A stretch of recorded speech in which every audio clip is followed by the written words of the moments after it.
Em, bueno, sistemas digitales, ¿sí?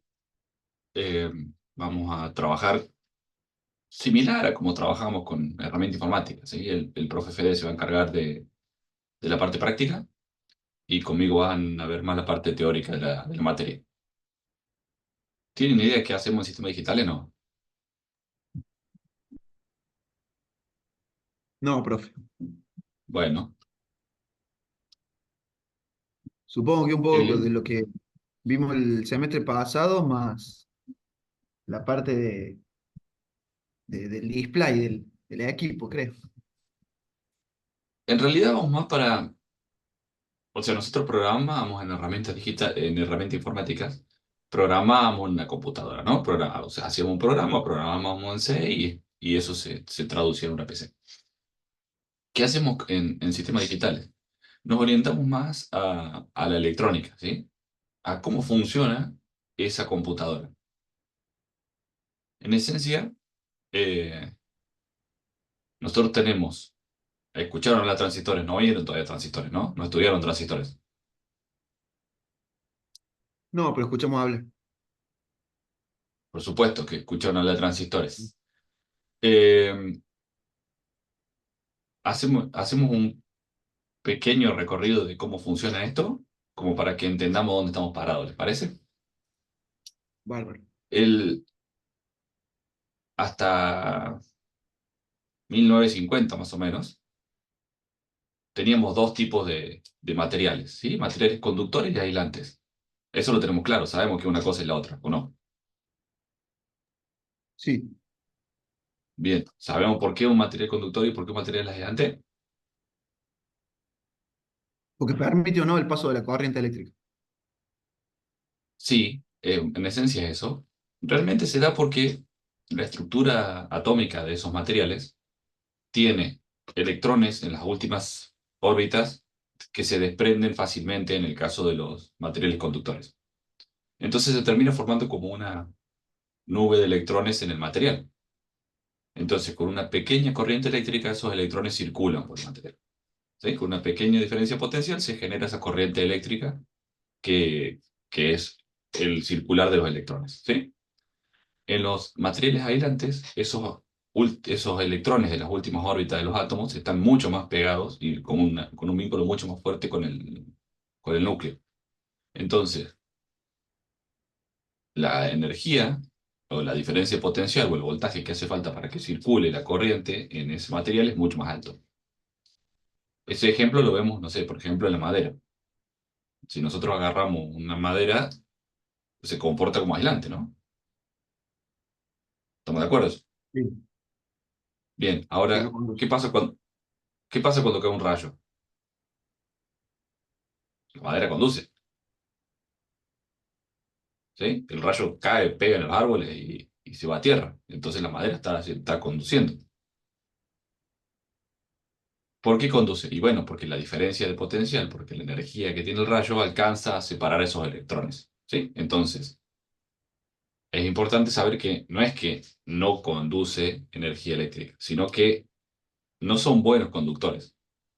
Entonces necesitas mucha energía para que conduzca. Como no tenés esa mucha energía, como no tenés rayos dando vuelta por la vida, la madera es aislante, ¿sí? El plástico es aislante. Si ustedes se fijan en los multímetros, por ejemplo, ¿ya trabajaron con multímetros en algún lado? Sí, han ido al laboratorio, han hecho algo de eso, Sí, ¿no? sí.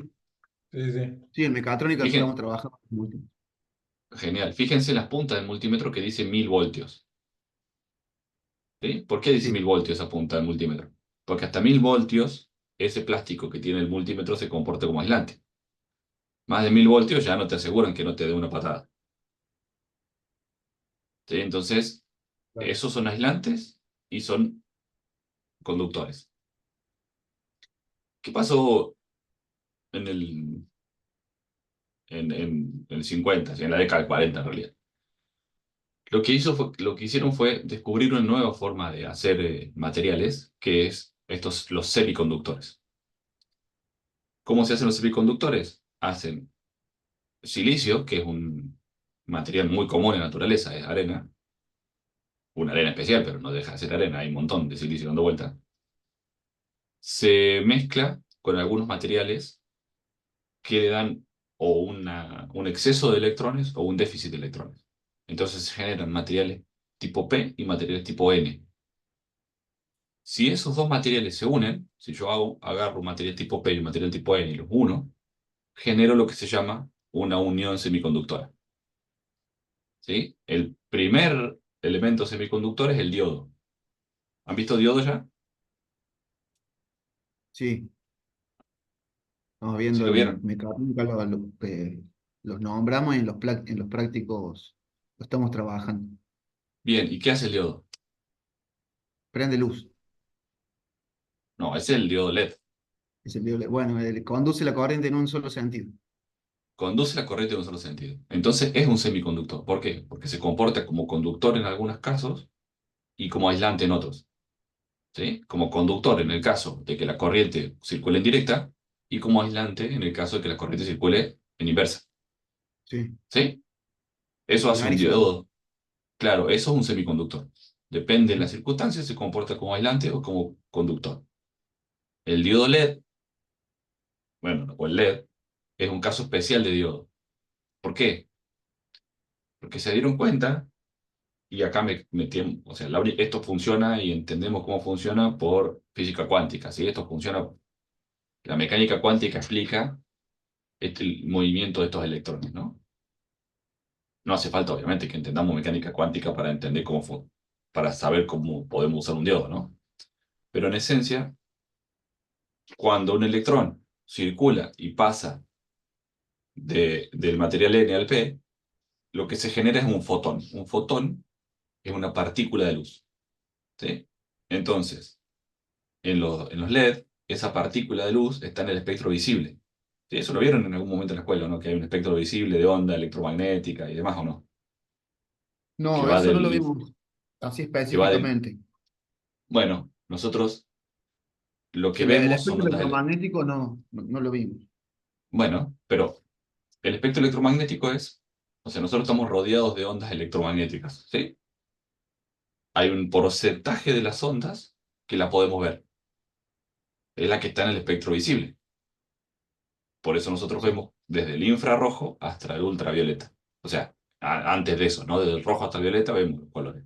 Después sigue habiendo colores. ¿Sí? El infrarrojo y el ultravioleta. Eh, lo que hacen es ponerle materiales al semiconductor este para que cuando ese electrón, ese fotón, esto a nivel de concepto general, no es que le estamos explicando físicamente cómo funciona, ¿no? Pero cuando ese fotón salta, ¿sí? Cuando ese fotón salta de una, del material tipo N al material tipo P, genera una partícula de luz que es el fotón. Lo que hicieron es, todos los diodos hacen eso. Lo que hacen los diodos LED es que esa partícula de luz esté en el espectro visible. Entonces, tiene un color. Dependiendo de la frecuencia, tiene un color. Por eso es que los LED son, si se quieren, transparente la carcasa. De algunos son transparentes la carcasa y sale un color. ¿Por qué sale un color? Porque no es que es una luz blanca que la pintamos con la Con el cápsula que le lámpara. ponemos un color, sí, sino que directamente sale luz blanca o sale luz azul o sale luz roja o sale luz verde. Por eso no tenemos LED de todos los colores, sino que tenemos algunos colores. ¿Sí? No Está hay LED claro. marrón. Entonces, ¿cómo se combinan y cómo se hacen todos los colores? Bueno, con el RGB, ¿no? Combinando colores, como hacían en plástica con Combinando la los tres témpera. colores primarios. Claro, combinando el rojo, el verde y el azul, se obtienen todo el resto de los colores.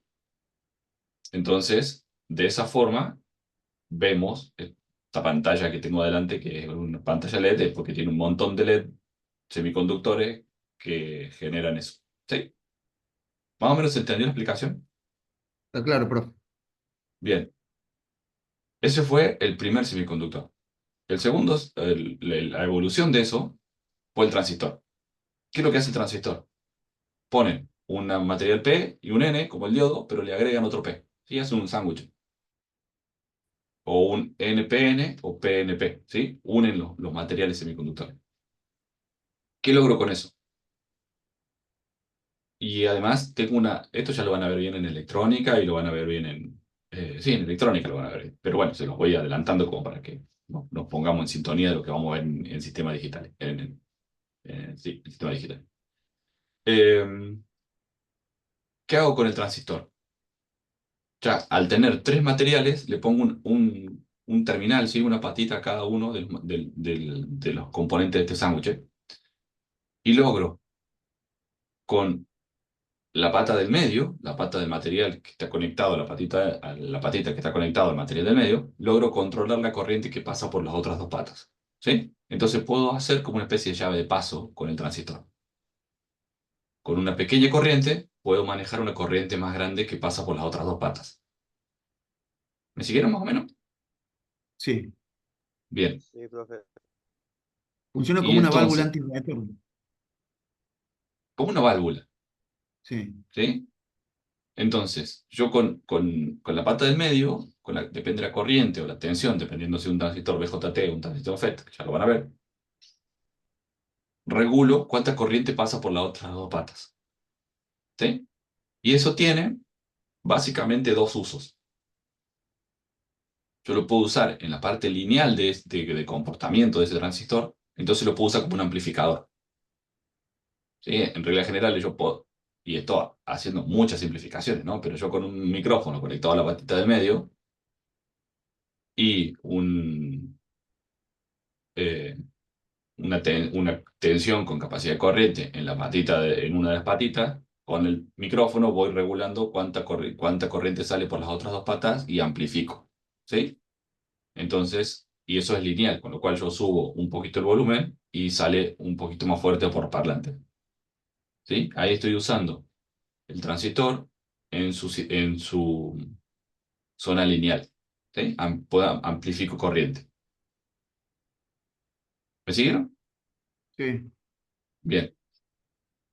Si yo eso es los sistemas analógicos. ¿Sí? Ya en un segundo vemos que algo analógico y algo digital. En los sistemas digitales, lo que hacemos es usar el transistor entre corte y saturación. O abro del todo la llave o la cierro del todo. ¿Sí? Entonces, ya no funciona la solemnidad, no amplifica, sino que funciona como un switch. ¿Sí? Subo y bajo para dejar pasar una corriente. Entonces, tengo un switch electrónico. ¿Qué hago con ese switch electrónico? Y en principio, uno solo no me sirve, o sea, uno solo me sirve únicamente para, de vuelta, con una pequeña corriente que yo le pongo en la patita, dejo pasar más o menos corriente, dejo pasar mucha corriente por las otras dos patas y eso me sirve para algo. ¿Sí? Podría prender una luz más grande, podría hacer algo así con solamente un transistor.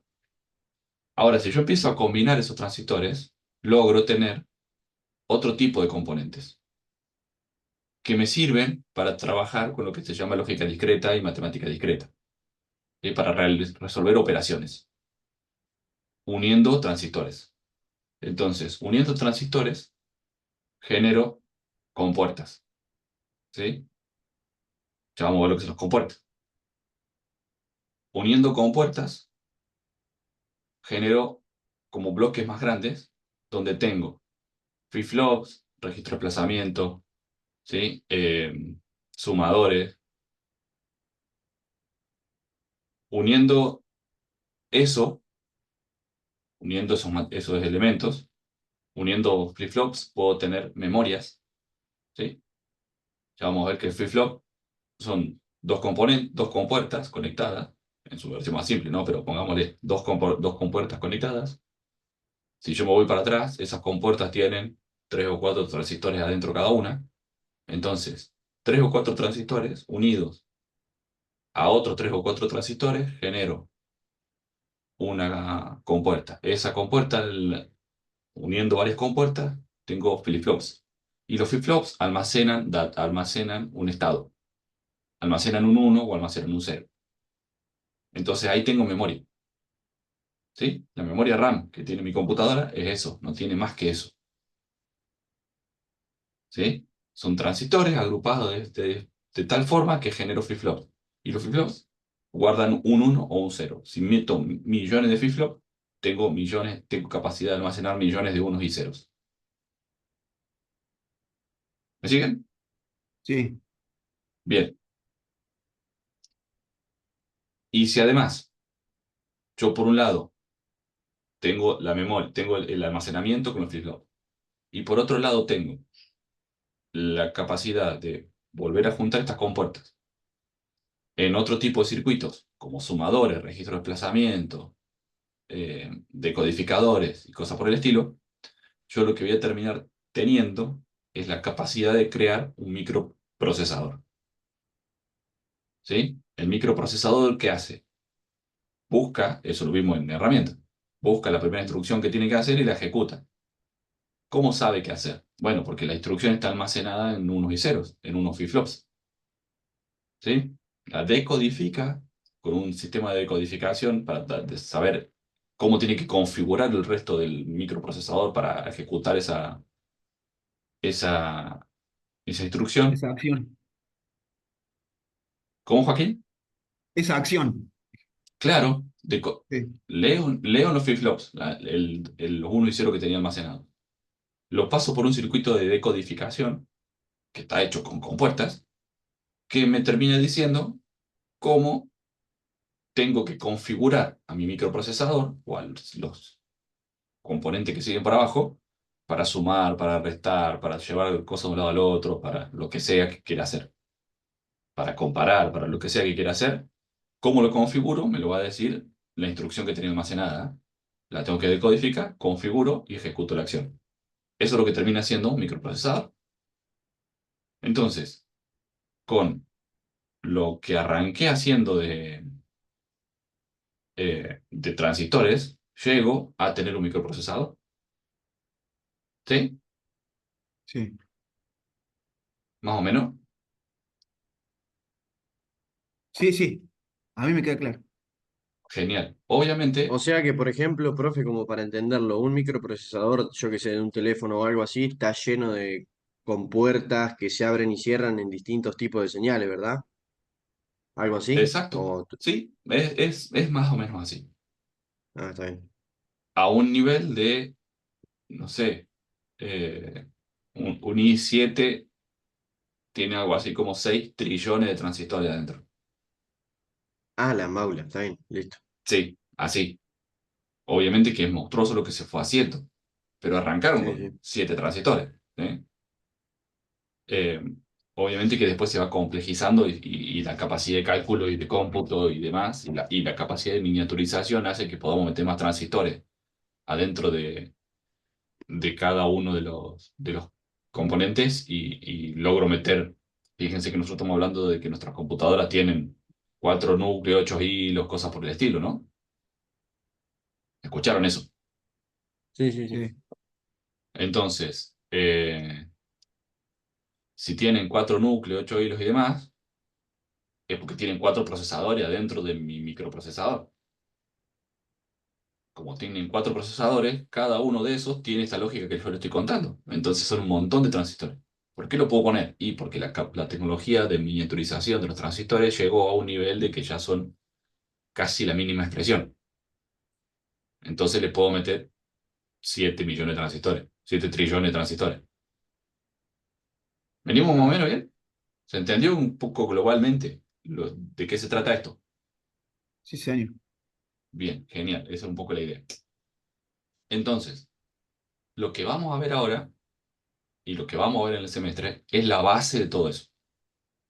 ¿Sí? Nosotros cuando vamos trabajando nos olvidamos de esa parte porque, bueno, nada, compilo, hago, simulo y le pregunto al chat GPT cómo resolverlo. Bueno, pero abajo tenemos esto. ¿Sí? Esto sigue funcionando. En la industria, muchos de los conceptos que vamos a ver, ¿saben lo que es un PLC? Eh, Escu- Sí, un PLC, sí. Sí, Tipo, profe. por nombre sí, por la función que cumple más o menos también, pero hasta ¿Pero ahí. alguien se los contó alguna vez? Porque no sé si todos. ¿Alguien se los contó? Sí, me contaron de cómo funciona. Sí, pero ¿Cómo, muy, David? muy Ah, seguramente, así, la introducción a la materia. bueno, Digamos, cuando nos presentaron la materia nos dijeron, ustedes van a saber configurar PLC y esas cosas, pero, Claro. ¿en digamos, qué yo sé que un materia? PLC es como un display en un artefacto y nada, lo configuras para que haga lo que vos quieras, un reloj o lo que sea. Pero bien así la definición No, no nos han dicho. Un PLC es un controlador lógico programable. Eso es un Profe, PLC. Sí, sí, David. sería casi lo mismo como decir un Arduino, nada más que superior a lo que viene siendo eso, más como para temas industriales. Eh, sí, sí, es un controlador. Yo tengo una máquina, fabrico, no sé, qué sé yo, dulce de leche, y lo quiero envasar. ¿Cómo envaso el dulce?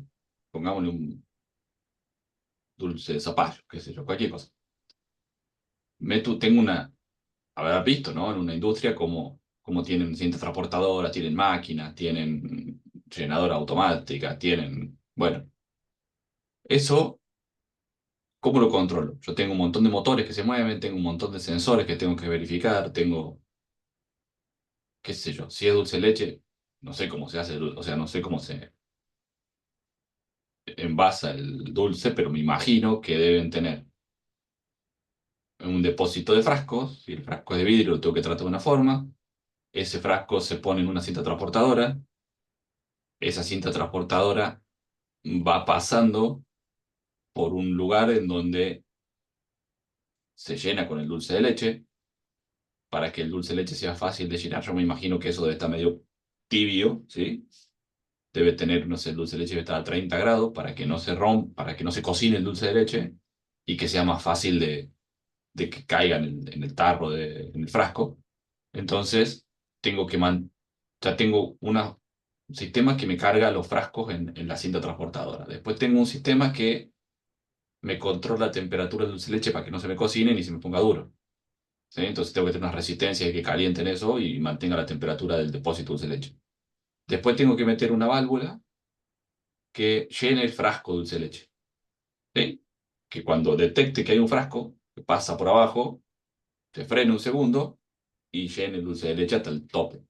¿Sí? Hasta donde yo le diga que llene. Después tiene que salir eso. Le tengo que, no sé, pegar, poner la tapa. ¿Sí? Y después le tengo que pegar la etiqueta. Y después lo tengo que dejar en una zona que sea fácil de manipular para meter en una caja. Sí, ese más o menos sería el proceso de hacer de llenar un frasco de leche, ¿no? ¿Se imaginan lo mismo que yo, no? Sí, sí, sí. Sí, sí. Entonces, tengo que tener algo que me controle todos esos pasos, ¿sí? Que diga, ah, listo, tengo frascos. Si tengo frasco, muevo la cinta transportadora. Si llego a este lado, freno un segundo. Abro el dulce de leche. Me fijo que tengo que controlar la temperatura de eso. Me fijo que haya dulce de leche en el depósito de dulce de leche. Si es así, abro una válvula y cae dulce de leche en el frasco. Cierro esa válvula, vuelvo a la... Bueno, tengo todo un sistema de motores, actuadores y sensores que tengo que manejar. Obviamente, con lo que vimos y lo que saben de Arduino, se puede hacer con Arduino. ¿Cuál es el problema del Arduino? Ustedes vieron que el Arduino tiene, primero que físicamente el Arduino no parece muy robusto, ¿no? O sea, yo lo meto dentro de una caja y le meto un montón de cablecitos y si alguien lo patea medio fuerte, se corta un cablecito. Entonces, en la industria se usa algo que se llama estos PLC, que son programadores lógicos, ¿sí? Que tienen un... A veces son muy simples, ¿sí? Tienen 8 entradas, 8 salidas digitales y yo puedo hacer algunas cosas al medio. Si la entrada uno está en uno y la entrada 2 está en 2, en 0, prendo la salida uno esperen que justo me están preguntando las clases. Eh,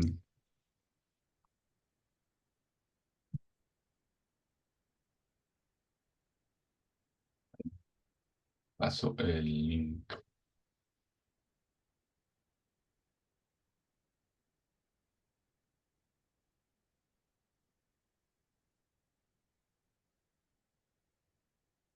Eh, entonces, lo que, lo que terminamos haciendo es necesitando ese controlador para que nos permita hacer ese movimiento, ¿no? El Arduino no es lo suficientemente robusto. ¿Qué quiere decir robusto? Que no resiste el entorno donde va a estar. ¿Por qué? Porque vieron que cuando se prende un motor se genera ruido, ruido eléctrico. ¿Han visto eso? Sí, Eh, Sí, si se prende un motor, las luces, depende de qué tipo de luces tengo, veo un movimiento en las luces. Si tengo una pantalla muy cerca, se mueve un poco la pantalla. ¿Sí? Eso es ruido eléctrico. Se está induciendo un campo electromagnético. Ese campo electromagnético lo que está haciendo es generar tensiones y corrientes en los circuitos y eso hace que tenga alguna distorsión. Entonces, lo que termina pasando es que si yo pongo un Arduino ahí, en un entorno donde tengo muchos motores, muchos actuadores, se termina colgando en algún momento. ¿Sí? Entonces necesito algo que sea más robusto desde ese punto de vista. También tengo mucho, o sea, no es un quirófano una planta, ¿no? Tiene polvo. Si es una planta que, no sé, es una planta que hace cosas con hierro, tengo polvo de hierro dando vuelta en la atmósfera y demás. Entonces, lo que termina pasando es que el Arduino se daña rápidamente. El PLC está pensado para eso. ¿Sí? Obviamente son mucho más caros que el Arduino. No quiere decir que tengan mucha más capacidad de cómputo que el Arduino, ni que tengan muchas más entradas, ni que, obviamente, algunos sí. Pero los más baratos son bastante básicos lo que puede hacer el PLC. Pero sí resiste todo ese entorno. Si yo lo único que necesito son 3 o 4 salidas, 3 o 4 entradas y controlar lo que pasa ahí adentro, con un PLC básico lo puedo hacer. Eh, entonces, la lógica del PLC termina siendo parecida a la lógica del Arduino y termina siendo parecida a la lógica que vamos a ver acá. ¿Sí? Entradas, salidas y hago cosas en consecuencia. ¿Sí? Si llegó el frasco, si el sensor que dice que detecta que llegó el frasco se activa, llegó el frasco. ¿Sí? Si tengo dulce en el tarro, en el depósito de dulce, abrí la válvula por 10 segundos. ¿Sí? Y se llena el frasco de dulce de leche, no queda otro. Entonces, ese control lo vamos a tener desde el PLC. ¿Me siguieron más o menos lo que les quise decir? Sí. sí, profe. ¿Qué tiene el PLC adentro? Lo mismo que tiene el Arduino, ¿sí? Un microprocesador y memorias y demás, eh, preparado un poco más para el entorno industrial, ¿sí? Entonces ustedes van a aprender cómo se hace eso. Los PLC tradicionalmente, ¿alguno escuchó hablar del lenguaje ladder? no. No, profe. El lenguaje ladder es en el que se programan los PLC, ¿sí? Está más orientado porque el PLC no lo empezó trabajando la gente de sistemas, los PLC, ¿sí? Lo empezó trabajando la gente de mantenimiento de las fábricas, la gente que estaba más del lado de la electricidad, ¿sí? Más que del lado de la programación. Entonces, el PLC tradicionalmente se programa en este lenguaje ladder, que es de ladder porque es como, si uno lo ve, es gráfico y se programa como con escalones, ¿sí? Entonces, tiene una línea en donde si se activa este interruptor, se prende este motor por tanto tiempo. Si se prende este y este interruptor, así que están en paralelo, este interruptor que está en paralelo, se prende este otro motor por 82 segundos, qué sé yo. Todo eso se puede programar así en ese lenguaje ladder, que es un lenguaje de programación, pero no se parece al C. ¿Sí? Es un lenguaje que se parece más a un circuito eléctrico. La lógica es exactamente la misma que la de C, que la de cualquier cosa. ¿Sí? Necesito ese pensamiento lógico que venimos trabajando para que, para que funcione. ¿Más o menos me siguieron? Sí, Sí, profe. profe. Bueno, con eso se van a encontrar si se dedican a la parte de mantenimiento de las plantas o de desarrollo de línea de producción o ese tipo de cosas, lo del PLC va a ser de todos los días de ustedes. ¿Sí? Y lo que tiene adentro el PLC y cómo funciona el PLC es lo que vamos a ver en esta materia a un nivel más bajo, ¿no? A entender cómo los uno y 0 se pueden combinar y se pueden tomar decisiones a partir de ahí.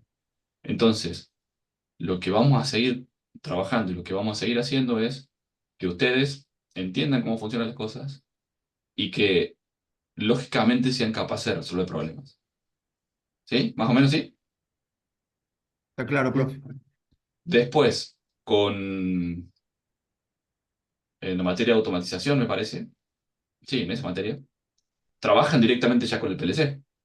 ¿Sí? Trabajan con un PLC y, de hecho, le... sí, creo que siguen haciendo así todavía. Le ponen una placa arriba del Arduino, ¿sí? Un shield de esos arriba del Arduino, y lo que hacen es transformarlo en un PLC y lo programan en el lenguaje ladder. Entonces simulan tener un PLC para no tener que gastárselos, no sé, debe estar, sí, de $500 para arriba un PLC. 400 lucas está ahí Eh, en Mercado Libre. claro, sí, sí, por eso digo de $500 para arriba, bueno, o de 400. Eh, entonces, obviamente, hay algunos en la facultad que ustedes pueden usar y ustedes van a poder armarse el suyo en Arduino. Le van a poner una placa arriba y van a hacer y poder hacer obviamente tiene las limitaciones que les conté recién. No se banca meterlo en una fábrica de 10 años para que fabrique dulce de leche. Pero para las pruebas y para trabajar y para aprender cómo se usa, sí anda bien. ¿Sí, más o menos estamos? Sí, profe, De intro bárbaro. de qué es todo esto y por qué lo estamos haciendo. Entonces vamos a empezar a tratar de entender un poco esto que yo les estaba contando. Les comparto la pantalla.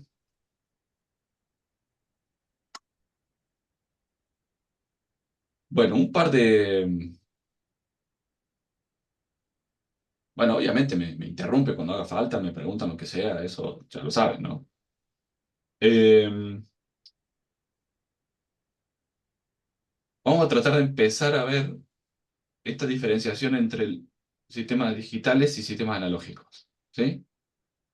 Lo digital tiene valores discretos, lo analógico tiene valores continuos, ¿sí? Por ejemplo, aquí hay una temperatura, ¿sí? Acá pareciera, no sé, la temperatura de un día cualquiera, ¿sí? Un día de primavera, porque arrancó en 20 grados y terminó en 25 grados, ¿sí?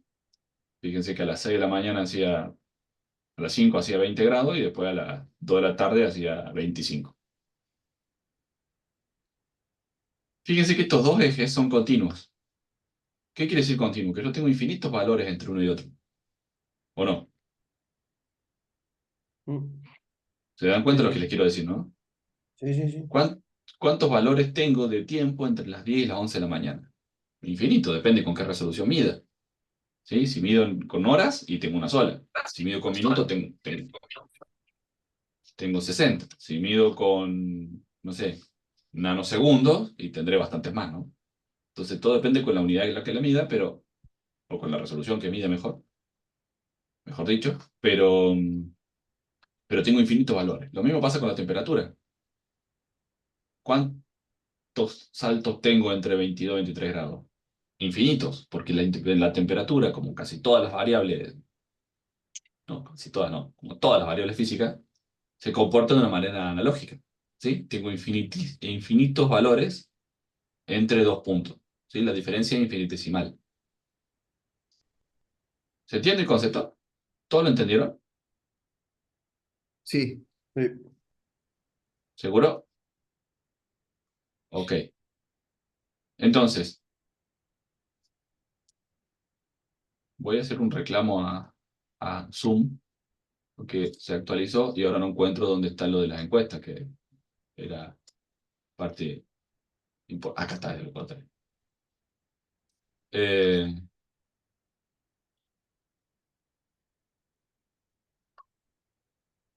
entonces, Lo puedo ver, por ejemplo, no sé, en en el tubo de mercurio, ¿sí? Fíjense que cuando el termómetro, esos viejos que tienen la bolita y el mercurio rojo que va subiendo a medida que sube la temperatura, cómo funciona eso? ¿Saben cómo funciona? Por la temperatura que le das, el mercurio cambia de densidad, entonces el abuelito sube o baja. En realidad lo que pasa es que se dilata o se contrae el mercurio, porque el mercurio es un metal. Entonces, cuando hace calor, el mercurio se dilata, entonces ocupa más volumen. Cuando ocupa más volumen y lo único que tiene para salir es el tubito para arriba, se va subiendo por ahí. Eh, entonces, ¿pero cuánto sube? O no da saltos el mercurio. Si yo lo miro con un... Está bien que estamos hablando de que son 1 milímetro entre 22 y 23 grados el termómetro que tiene su abuela colgado ahí en la casa, ¿no? Pero si yo lo mirara con un microscopio, vería que centésima a centésima de grado se va moviendo. Y así sucesivamente, ¿sí? Obviamente que esto no se lleva muy bien con lo que nosotros estamos acostumbrados a trabajar en, en los sistemas digitales, ¿sí? ¿Por qué no se lleva muy bien? Porque ¿cómo almaceno esos infinitos valores? ¿Cómo los mido? ¿Cómo los almaceno? No puedo tener un sistema donde tenga infinitos decimales. Sí, el infinito no se lleva muy bien con el sistema digital. Entonces, ¿qué se hace? Bueno, se discretiza. Digo, no me hace falta, no voy a tomar una temperatura cada nanosegundo, ¿sí? Voy a tomar una temperatura por hora. Entonces ya no tengo infinitos valores como tenía acá. Tengo 24 valores. ¿Me siguen hasta acá? Sí, Sí, profe. Bien, 24 valores. Obviamente que pierdo resolución. ¿Por qué? Y porque yo no sé lo que pasó a las 6:30 de la tarde. Me imagino que si es una temperatura, eh, a ver, esperen que voy a sacar esto y voy a poner el...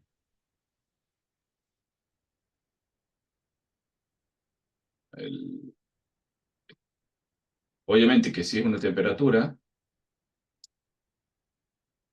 bueno, si es una temperatura, claramente no hizo así, ¿no? Entonces, depende de la variable, yo puedo suponer que acá, obviamente que la temperatura se comportó así. Entonces, en el medio, y bueno, en las 8:30 tendré este valor de temperatura. ¿Estamos de acuerdo, no? sí, con alguna ¿Entiendes lo que estoy herramienta diciendo? estadística podemos determinarlo. Podés hacer una interpolación de todas formas.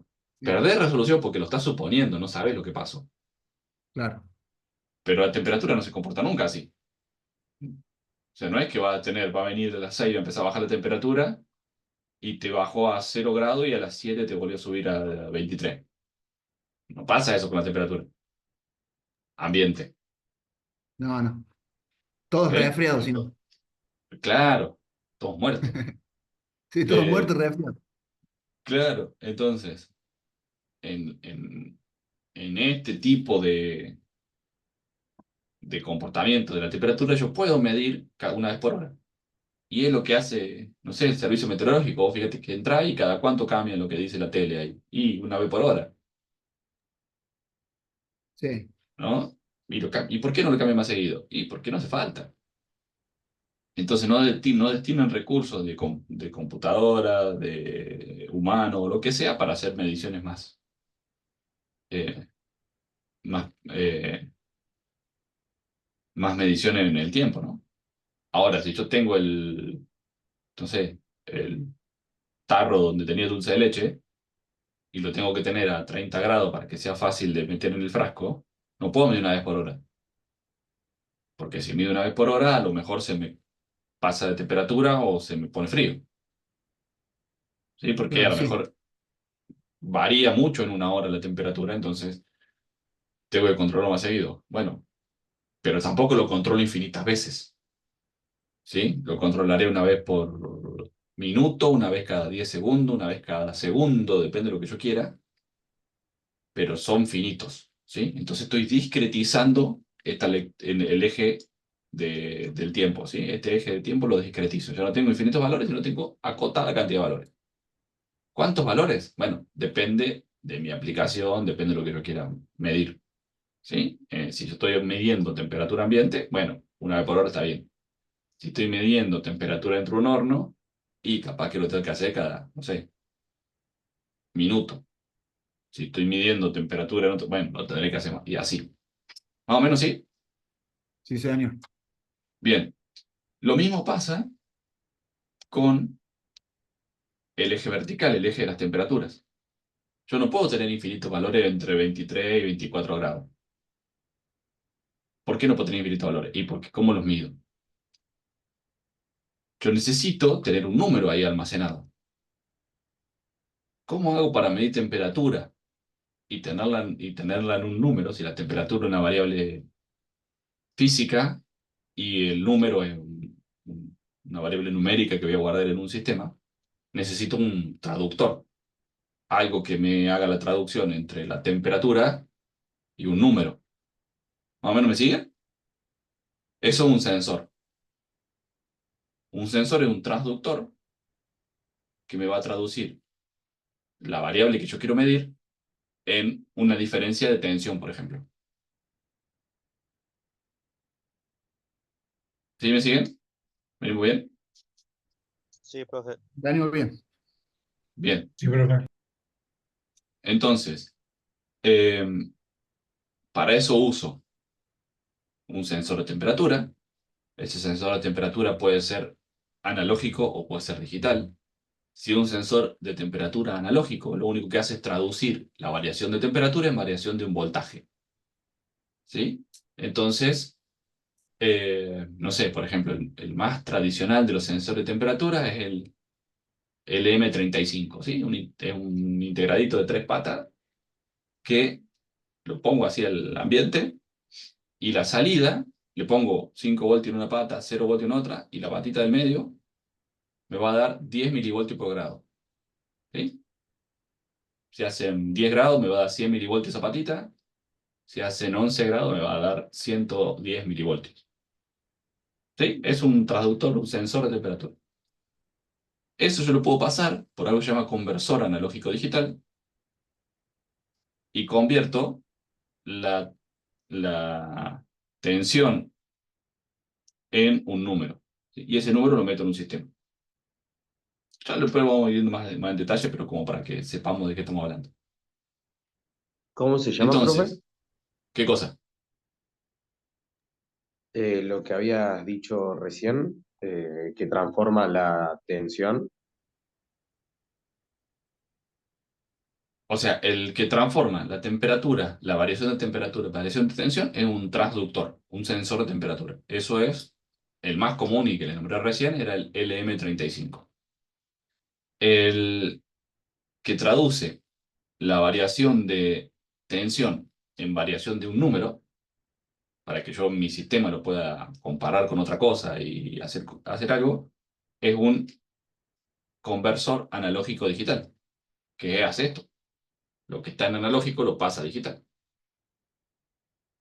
Ese conversor lo que hace es eh, comparar con diferentes. Ya lo vamos a ver, si tenemos tiempo al final, vamos a ver cómo funciona esto. Pero lo que hace es comparar mi tensión de entrada con tensiones, y en función a eso saca el número equivalente, ¿sí? Cuanto más resolución tenga mi conversor, más resolución voy a tener en esta conversión, ¿sí?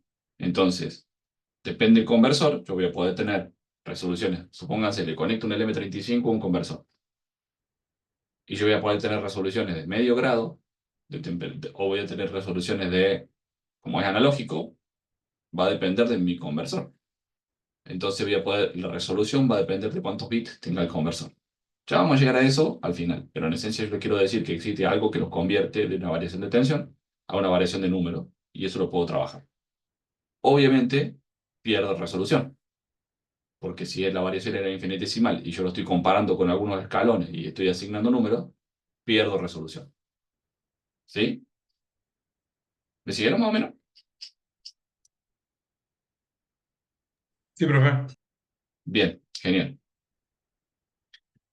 Lo siguiente era que siempre hablábamos de eh, ceros y unos, ¿no? ¿Esto qué son? Son niveles lógicos. Cuando yo tengo el transistor y lo estoy usando, y volviendo a lo que le dije al principio, ¿no? Tengo el transistor y lo estoy usando entre corte y saturación, lo que voy a tener es, voy a empezar a manejar dos estados, ¿sí? Solamente dos. O pasa corriente o no pasa corriente, ¿sí? Entonces, si pasa corriente, voy a tener en esa patita donde está pasando la corriente, voy a tener una tensión determinada. Y si no pasa corriente, voy a tener otra tensión determinada. ¿De qué va a depender? De mi sistema, de mi circuito, de mi fuente de alimentación. Pero en esencia voy a tener algo parecido a esto, en donde voy a tener esta BL mínimo significa el voltaje de low, ¿sí? De bajo mínimo. Pongámosle, si yo estoy trabajando, supónganse que estoy trabajando con 5, uy, no baje, no saqué la tableta y con el mouse soy medio malo. Supónganse que mi sistema es de 5 voltios de alimentación. ¿Sí? ¿Por qué les digo supongan? Porque tengo sistemas que son de 5 voltios, de 3,3 voltios, de 1,8 voltios, de 12 voltios, de 24 voltios. Entonces, depende de cómo sea mi sistema, es los valores que va a tener esto. Por eso es que no tiene números, sino que tiene como umbrales. Si mi sistema es de 5 voltios, lo que voy a tener acá es 0 voltios para el mínimo, ¿sí? Y el voltaje máximo va a ser de 5 voltios. Fíjense que esto es low mínimo y esto es high máximo, ¿sí? En bajo mínimo tengo 0 voltios. En alto máximo tengo 5 voltios. Pero si en vez de llegarme 5 voltios me llega 4,98 voltios, ¿eso un 1 o un 0 para mi sistema? Bueno, seguramente un 1 porque son 4,98. Ah, bueno, y si llega 4,7 y bueno, capaz que también. Bueno, por eso existe este umbral en donde todo lo que está acá al medio es un alto, es un 1 binario. Hay otro umbral que es, que si me llega a 0, y bueno, sí, claro, 0 voltios, claro que es un 0. Si me llega a 0,1, y sí, capaz que está bien. Si me llega a 0,5 voltios, es un 0 o es un 1. Bueno, hay un umbral de tensiones de bajo. Esto generalmente puede ser, depende del sistema, depende de la tecnología, bla, bla, bla. Hay que leer la hoja de datos de esto, hay que leer las especificaciones de cada sistema que estemos trabajando. Pero puede ser algo así como 2 voltios. Entre 1,5 y 2 sobre 6. Entonces, entre 0 y 2 voltios es bajo. Entre 2,5, no, generalmente 3, de 3 a 5 es alto. Y lo del medio es, no sabemos. No, no queremos estar acá. No queremos darle 2,5 voltios a mi sistema porque no sé si lo toma como un 0 o lo toma como un 1. ¿Me siguen? Sí, sí. ¿Se entendió? Mm. ¿Sí?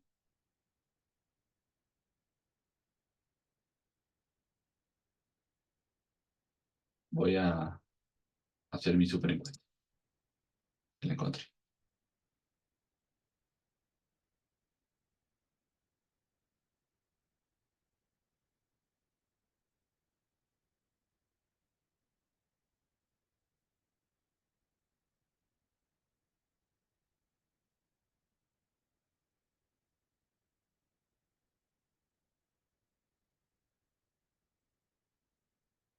Bueno, más o menos venimos. Más o menos venimos. El que dice que no, ¿por qué no me entiende?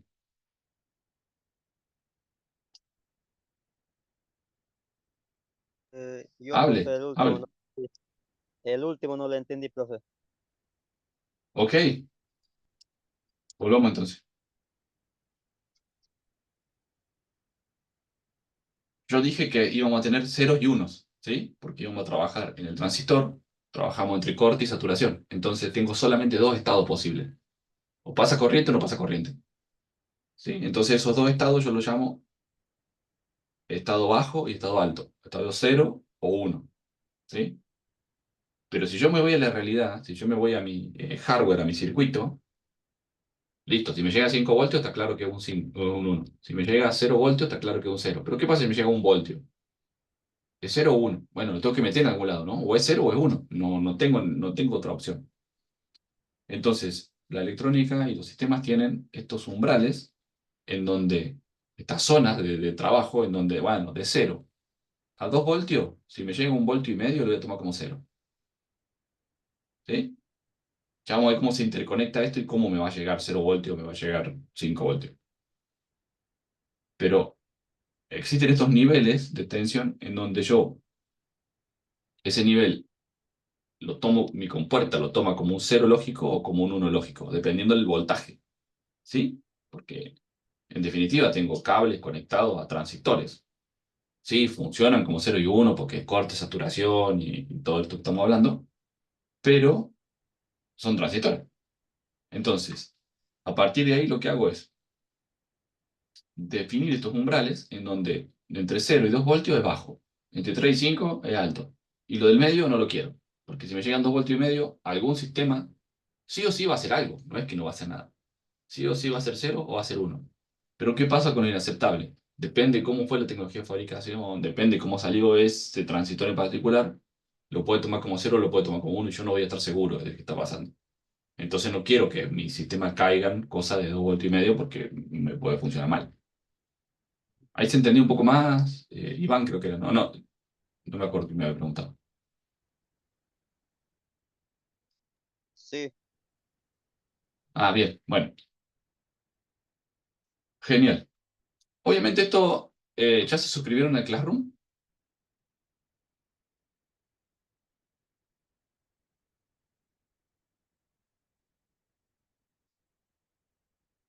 ¿Están ahí?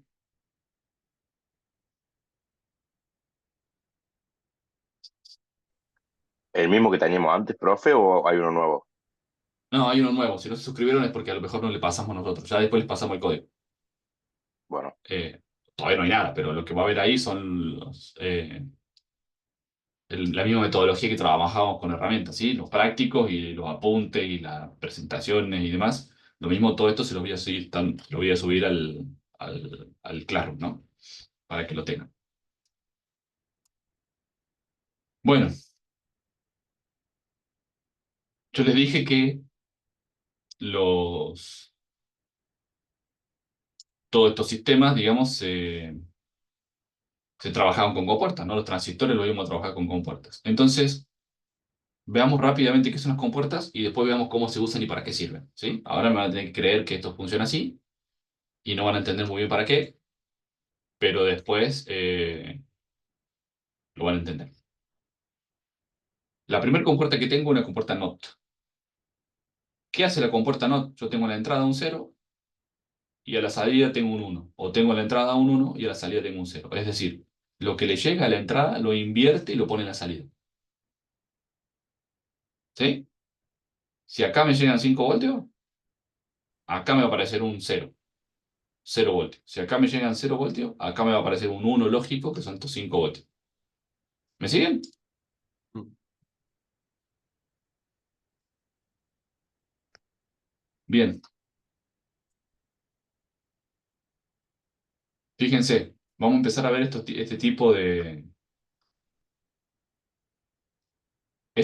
de circuitos, de diagramas. ¿Sí? Estos son diagramas temporales. Fíjense que arranca en 0, en T1 sube a alto, a 1, se queda en alto un tiempo, hasta T2, y en T2 baja otra vez a 0. ¿Sí? Esto es la entrada de mi compuerta. Y fíjense lo que hace la salida, justamente lo opuesto. Mientras estaba en 0 la entrada, la salida se me puso en 1. Cuando la entrada se puso subió, o sea, está en alto, la salida bajó y así sucesivamente, ¿sí? Hace la inversa. ¿Estamos bien? Cada una de estas compuertas tiene algo que se llama expresión lógica, porque atrás de esto hay toda una matemática.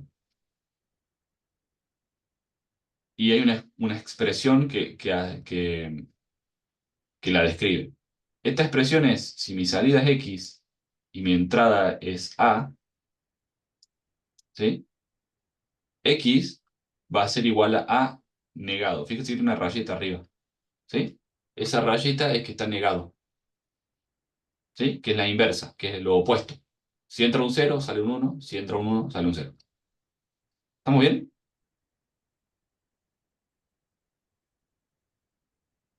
Listo, Sí, ya lo señor. saben entonces.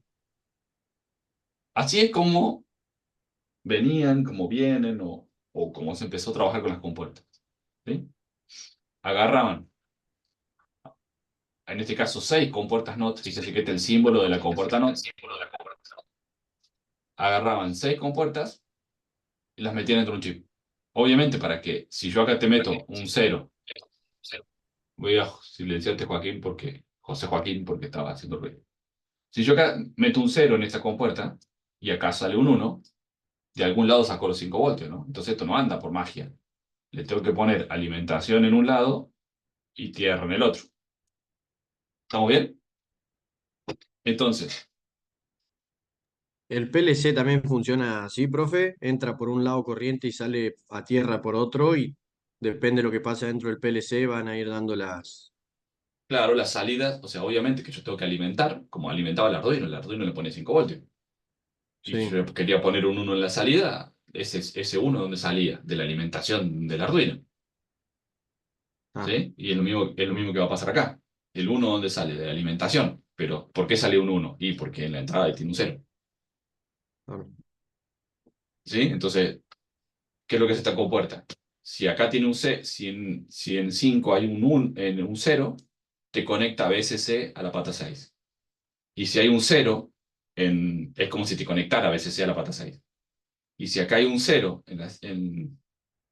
perdón, si hay un cero en la 5, es como que te conecta BSC a la pata 6. Y si hay un uno en la 5, es como que te conecta GND a la pata 6. ¿Sí? Eso es lo que hace la compuerta, ¿no? Entonces va a tener un uno o un cero inverso de lo que hace la pata 5, de lo que hay en la pata 5. ¿Puede ser de vuelta? Claro. Dijimos que los transistores, que las compuertas estaban hechas con transistores, ¿no? Eh, mm, Y dijimos que los transistores actuaban como llaves lógicas, ¿sí? Iban de corte a saturación, o dejaba pasar corriente o no dejaba pasar, mm, ¿sí? ¿Hasta ahí sí? mm. Entonces, ¿cómo conectaron? Esto tiene 2 transistores adentro de la compuerta, ¿no? ¿Cómo conectaron los transistores? Bueno, de forma tal de que cuando yo tengo un 5, cuando tengo un cero en la pata 5, lo que pase es que se conecte VCC a la pata 6. Entonces tengo el inverso a la pata Eh, 5, porque en la pata 5 tenía un cero y tengo VCC que es un uno. Entonces tengo un uno en la pata 5.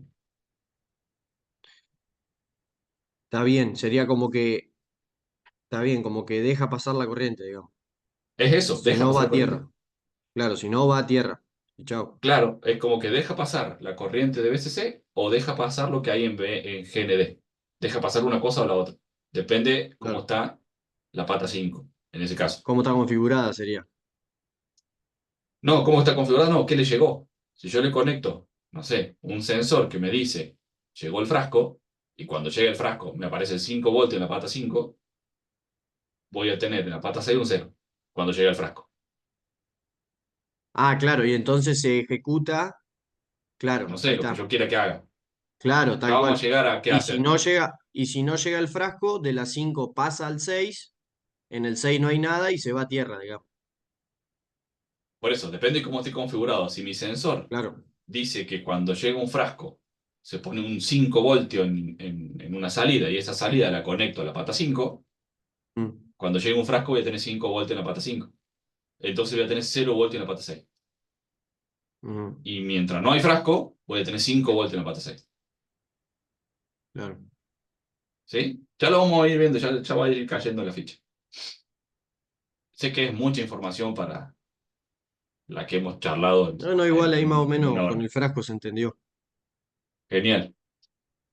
Entonces, así venían los integrados Esto mide, bueno, entre esta pata y esta pata hay 2,5 milímetros, ¿sí? Así que, no sé,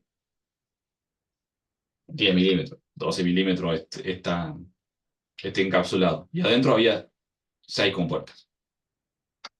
¿Por qué digo había 6 compuertas? Porque obviamente que ya no se arma más circuito con este tipo de compuertas.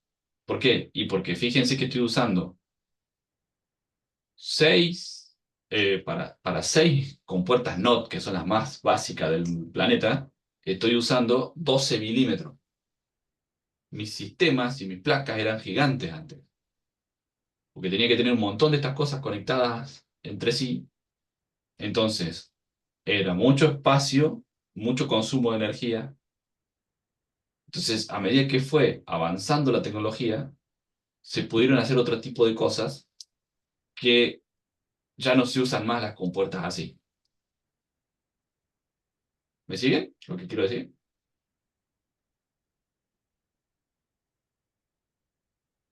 Sí, profe. Entonces, por eso es que no vamos a armar los circuitos que vamos a desarrollar y qué sé yo, no los vamos a armar físicamente.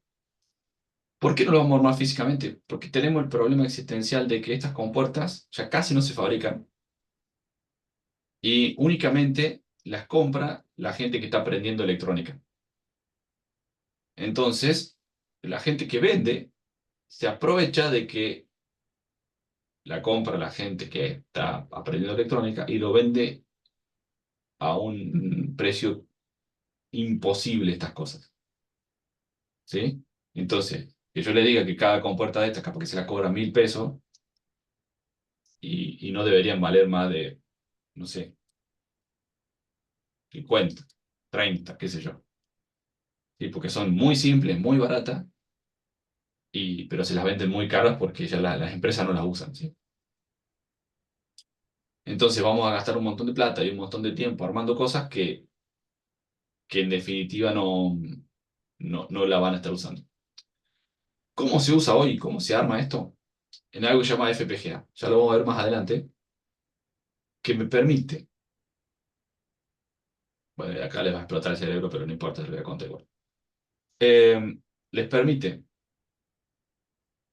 tienen millones de compuertas adentro de un chip y a través de un software programan ese chip cómo se interconectan las compuertas entre sí. Entonces, sigo teniendo la misma lógica de esto como si fuese armado en una protoboard físicamente, pero solo adentro de un chip. Ya vamos a ver que los circuitos son muchísimo más rápidos armados así que si yo los armo con un PLC o los armo programándolos. Entonces, lo que a mí me encantaría sería que podamos hacer prácticas con esas FPGA. El problema de las FPGA es que son muy caras. Valen, no sé, 120, $130 cada una, las plaquetitas más baratas. Y yo no les puedo pedir que se compren una FPGA para hacer un par de pruebas eh, con, con las compuertas, ¿sí? Entonces, bueno, medio queda rezagado. ¿Me sigue más o menos? Sí, profe, ¿no la podemos reciclar a algún lado? No, no se O puede reciclar de algún lado. A ver, yo tengo el compramos una teléfono entre por acá. todos y usamos una para aprender de todo. Ya fue. Sí, ya, más adelante les voy a contar. Acá les voy a mostrar uno. Acá tengo uno. Esto es un FPGA. Este de acá es el chip, que tiene estas millones de compuertas que yo les decía dentro. Se programa por USB como todo en la vida. Y el resto, estos son, fíjense que tiene pulsadores, tiene llavecitas y eh, tiene unos LED por acá, como para hacer pruebas y ese tipo de cosas. Bueno, estas cosas valen 120, $130 y no es tan común usarlas después. No es como el Arduino que sí lo van a usar para algo. Esto es como que está eh, para probar cosas, ¿no? Entonces, No le voy a decir que la compre. Pero vamos a usar los simuladores, ¿sí? Los simuladores sí los vamos a usar. ¿Más o menos me siguen? De Sí, una, profe. ¿Cómo, Shaolin? sí, profe. Bien, genial. Bueno, volviendo a esto. Eh, Acá hay otra compuerta. La compuerta OR. La compuerta OR ya tiene dos entradas, ¿sí? A y B, y tengo una salida, X. Fíjense el simbolito, ¿no? ¿Qué dice la OR? La OR dice que si alguna de las entradas está en 1, la salida es 1. ¿Sí? Fíjense. Tabla de verdad. Acostumbrémonos a este nombre también. ¿Sí? La tabla de verdad nos va a describir el comportamiento de los circuitos. Lo vamos a tener en casi todos los circuitos que hagamos. Esta tabla tiene dos entradas, una entrada A y una entrada B. Acá me está mostrando, estos son todas las posibilidades de combinaciones de entradas A y B. ¿Sí? Está claro que son todas las posibilidades, ¿no? Sí, sí. A en 0, B en 0, A en 0, B en 1, A en 1, B en 0 y las dos en 1. ¿Sí? Son todas las posibilidades que yo tengo para, de combinación de esas entradas. Y me describe la salida. ¿Sí? La salida, fíjense que si las dos entradas están en 0, la salida es 0. Y si alguna de las dos o las dos están en 1, la salida es 1. ¿Estamos bien? Entonces, esto es, acá está el diagrama de tiempo que habíamos dicho, fíjense que es lo mismo, ¿no? A en 0, B en 0 y acá está la salida. Como esto están las dos en 0, la salida es 0. Acá están las dos en 1, la salida es 1. Acá está esta en 0 y esta en 1, entonces la salida es 1 y así sucesivamente. La expresión lógica es esto, es una suma lógica. ¿Por qué una suma lógica?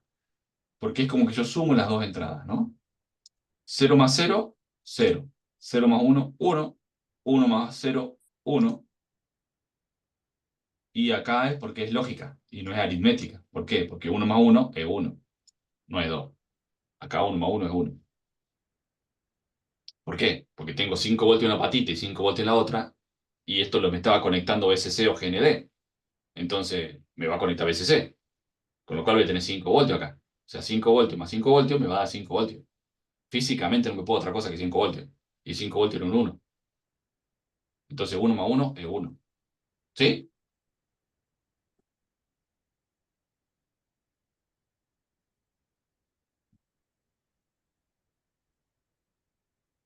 ¿Están? ¿O ustedes explotaron? Sí, profe.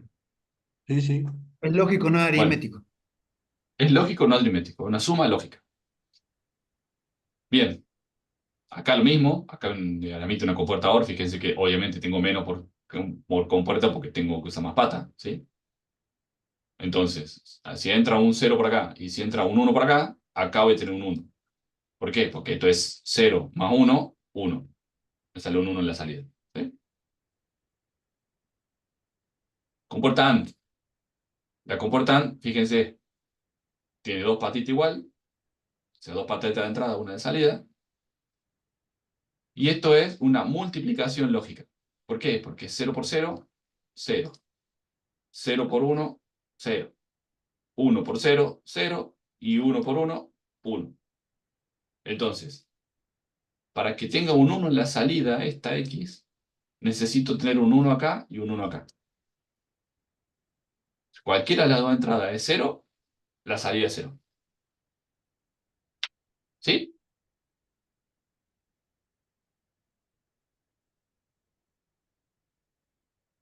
Acá está el diagrama de operación lo mismo. La expresión lógica, obviamente que no es multiplicación, ¿no? Entonces A por B. Entonces X es A por B. ¿Sí? No hay mucha vuelta acá. Todas las combinaciones lógicas, todas las combinaciones posibles y el resultado. El diagramita, la NOR. Fíjense que la compuerta NOR, lo único que hace la compuerta NOR es agarrar, ¿esta cuál era? La compuerta OR, y le pega una NOT al final. Entonces, ¿qué terminamos haciendo? Y fíjense que se cambia por el puntito ese ahí, ¿no? Ahí con ese puntito me doy cuenta que es una NOR. Este es el símbolo de la OR con un puntito al final. ¿Qué es lo que hace la OR? Hace esto que está acá. Esta es la OR. ¿Sí? Esto es una OR. Que era A más B. Entonces, 0 más 0, 0. Pero como yo tengo la NOR, que era con una nota al final, tengo que negar este 0.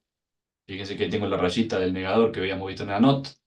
Entonces, 0 negado es 1. ¿Sí? Acá que tengo 0 más 1 era 1. Negado, 1. Negado es igual a 0.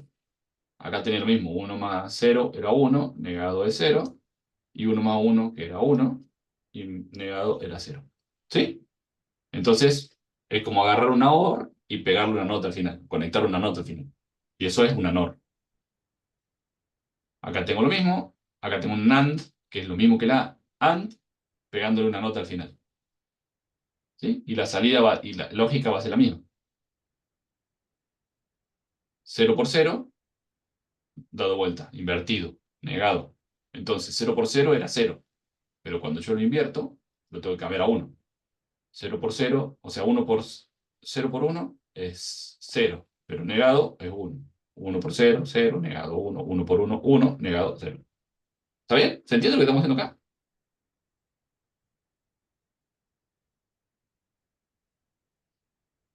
Y Sí. la última compuerta, fíjense que son re poquitas compuertas. La última compuerta es la OR exclusiva, ¿sí? XOR. Esto es parecido a la OR, fíjense que hasta tiene el mismo simbolito, salvo que acá le agregan una línea. Que, fíjense que la OR era una suma lógica, ¿no? Entonces era 0 más 0, 0, 0 más 1, 1, igual que esto. 0 más 1, 1. Pero cuando era 1 más 1, era 1. Acá es 0. ¿Sí? No es una suma lógica esto, es una operación que se llama OR exclusiva. La salida es 1 si una de las entradas y solo una de las entradas es 1.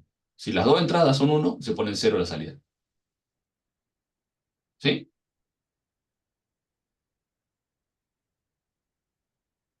¿Me siguieron? Sí. Sí, profe. Sí, Sí, profe. profe. Genial. Bueno, acá quedó mal el título. Esto no es NAND, sino que es OR. Listo, se terminaron las compuertas. ¿Sí? No hay más compuertas. Con esto hacemos todo. ¿Cómo hacemos todo? Esto lo vamos a ver la semana que viene, pero no quiero que se vayan sin que sepamos para qué sirve esto.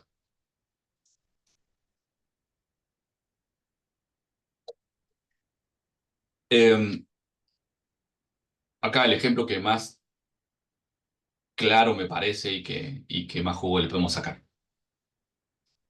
¿Escucharon hablar alguna vez de la triple redundancia? No. Bueno, todos No. los sistemas críticos, todos los sistemas críticos tienen algo que se llama triple redundancia. La triple redundancia es, ¿cómo sé yo? A ver, no sé, le pongo un... Digo, funciona para cualquier cosa que sea así crítica. ¿Qué sé yo? El medidor de radiación de acá de Río Tercero, ¿sí? La central de embalse. O la temperatura, qué sé yo, la temperatura el reactor, o cosas así, ¿no? Que vos decís, estas cosas hay que medirlas bien. Si yo pongo un sensor de temperatura y me dice que la temperatura está bien, tengo dos opciones, ¿no? O que la temperatura está bien, o que esté roto el sensor. ¿Me siguieron, no? ¿Esa lógica? Sí, Si yo pongo un sensor y el sensor me dice que está todo bien, puede estar todo bien o puede estar roto el sensor y estar todo mal. Entonces, ¿cómo hago yo en los sistemas críticos para asegurarme de que el sensor no está roto? Listo, le pongo dos sensores. Entonces, si los dos me dicen que está todo bien, listo, está todo bien. Y si uno me dice que está bien y el otro me dice que está mal, ¿A cuál le creo?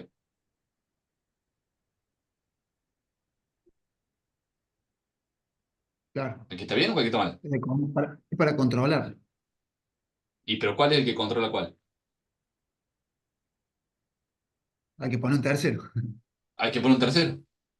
Entonces ponemos, por eso es triple redundancia. Pongo tres sensores.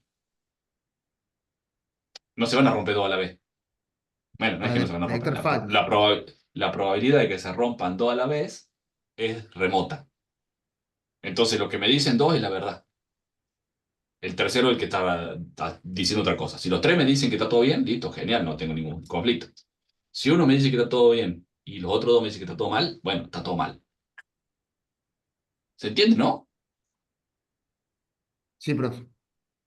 Bueno, ese sistema, esa triple redundancia está en todo lo crítico. No sé, los aviones tienen tres computadoras de vuelo. ¿Por qué tienen tres computadoras de vuelo? Y porque puede fallar una. Y si el avión se cae, se mueren 300 tipos. Entonces ponen tres computadoras de vuelo. ¿El auto tiene tres computadoras? No. Y bueno, ¿por qué no? Y porque, bueno, es muy caro. ¿Sí? Entonces, si son sistemas críticos y el costo lo amerita, ponen triple redundancia. Y si no, bueno, mala suerte. ¿Todo bien? Sí, ¿Se entiende lo profe. que les digo? Sí, profe, está claro. Sí, sí. Bien, entonces, si yo tengo tres sensores, supónganse que son de fuego, ¿sí? Tres sensores de fuego de la turbina del avión y la sirena de empecemos a gritar y saltar en paracaídas. Eh, ¿Cómo los conecto estos tres sensores?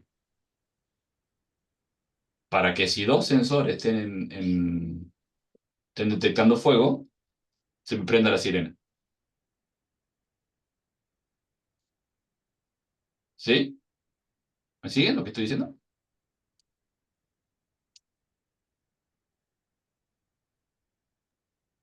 Sí, le ponemos dos tipos de compuertas. No sé, tenemos que ponerle algo al medio. ¿Qué le ponemos? Claro. Bueno, ahí tenemos todas las técnicas que vamos a ver. Fíjense esto. Lo primero que tengo que hacer es describir qué quiero que haga. ¿Cómo lo describo?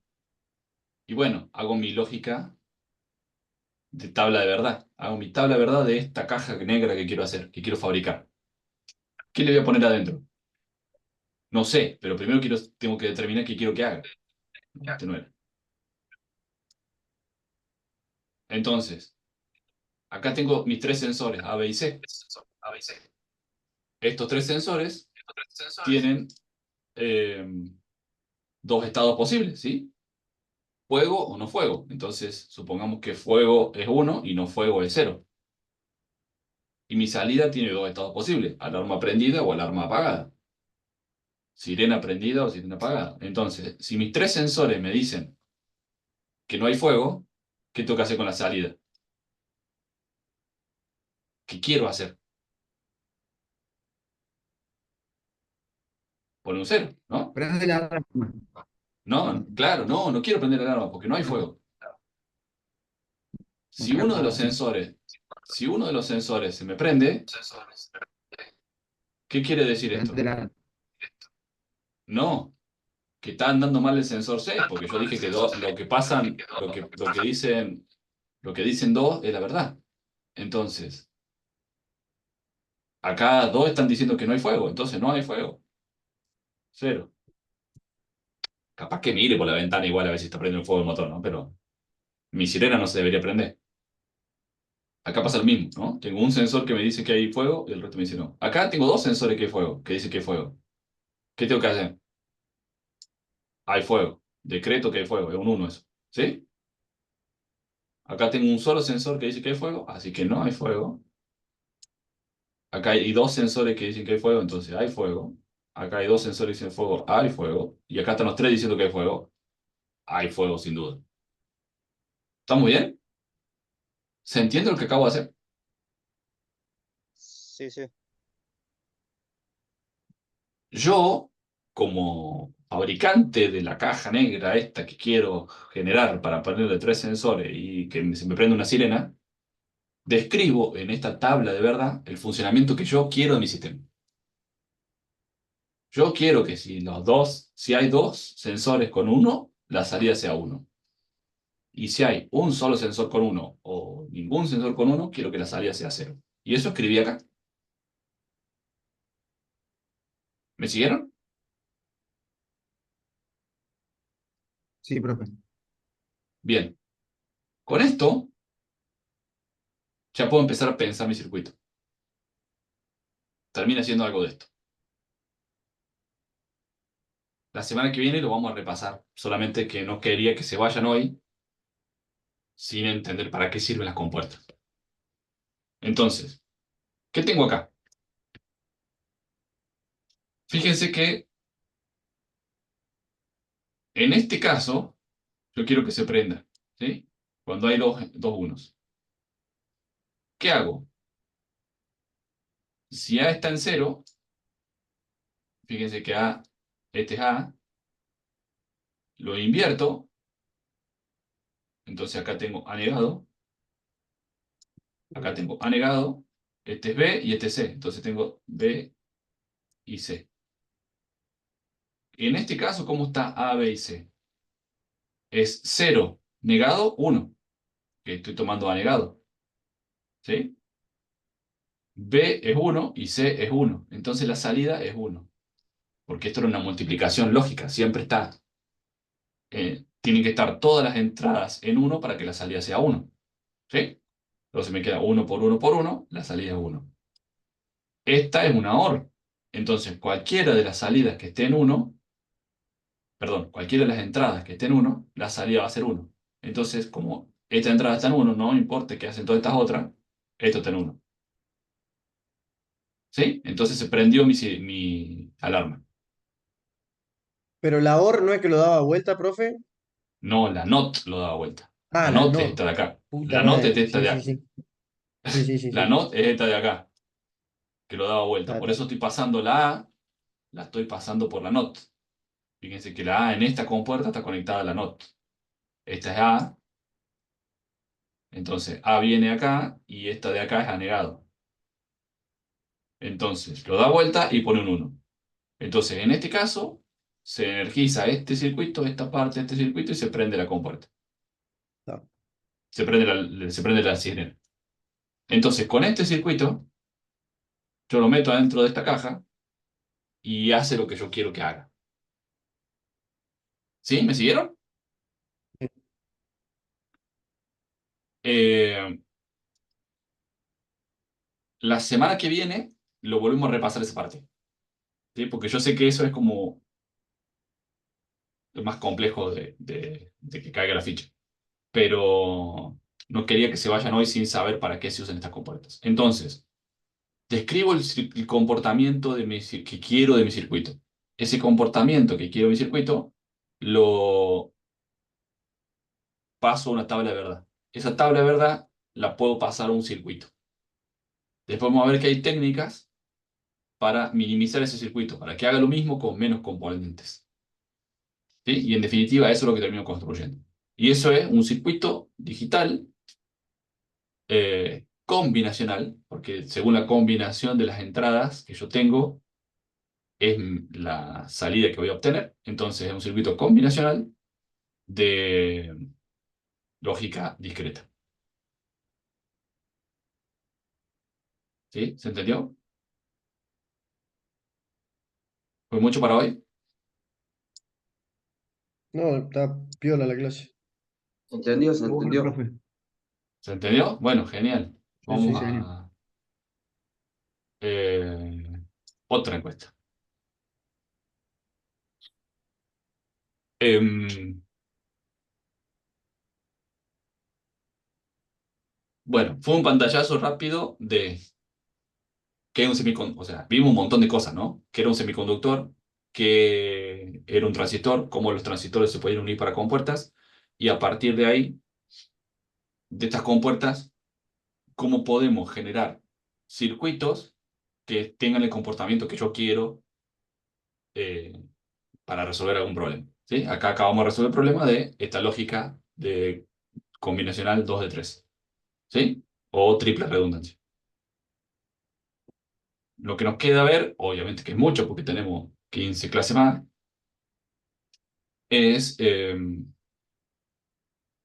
técnicas de reducir este circuito para que podamos hacer lo mismo con menos componentes y circuitos que van a tener como en memoria de los estados anteriores. ¿Sí? No se preocupen, lo vamos a ir viendo a lo largo del semestre. A mí me parece que esta materia es un poco más fácil que herramientas informáticas. ¿Sí? Porque herramientas informáticas ya nos dio algo de base de pensamiento lógico y acá es solamente pensar lógicamente y seguir una receta. Así que a mí me parece que esta materia es más fácil que herramientas. Eh, esto no quiere decir que no se tengan que preocupar, ¿no? Porque si no se preocupan van a estar perdidos en el limbo, pero les quería sacar porque esto parece más raro que la herramienta informática, creo, y les quería sacar un poco de incertidumbre y depresión diciéndole no es tan complicado como parece. ¿Sí? ¿Estamos bien? Bueno, bastante bien, ¿no? O sea, tenemos 4, dijeron que venimos 6 con nivel 4 y 7 con nivel 5. Uno solo que viene con el 2 ahí medio perdido. Y hay uno que está dormido directamente y no contestó. Bueno, eh, siguen 10:30 con el profe Linares. ¿Dudas, consultas, inquietudes? No, está clarísimo, profe. Tenemos que ponernos a practicar lógica. Hay que ponerse a practicar lógica, ya lo vamos a ir haciendo a lo largo del semestre. Igual que en informática, subiré esta clase como para que la tengan ahí la repasen el que tenga ganas y la tenga ahí de referencia.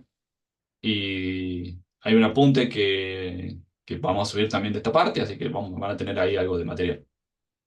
Obviamente que libros hay, pero no sé si ustedes tienen ganas de tocar un libro. Lo que sea necesario para Eh, la prueba, profe. excelente, esa es la actitud, lo que haga falta para aprender. Bueno, se los vamos a compartir también. Gracias, maestro. Gracias como siempre. Eh, gracias a ustedes, chicos. Nos vemos la semana que viene. Dale, Gracias, abrazo, profe. profe, Buen hasta fin de. luego. Gracias. Buen fin de ustedes, que anden bien. Chau, chau. Chao, chao.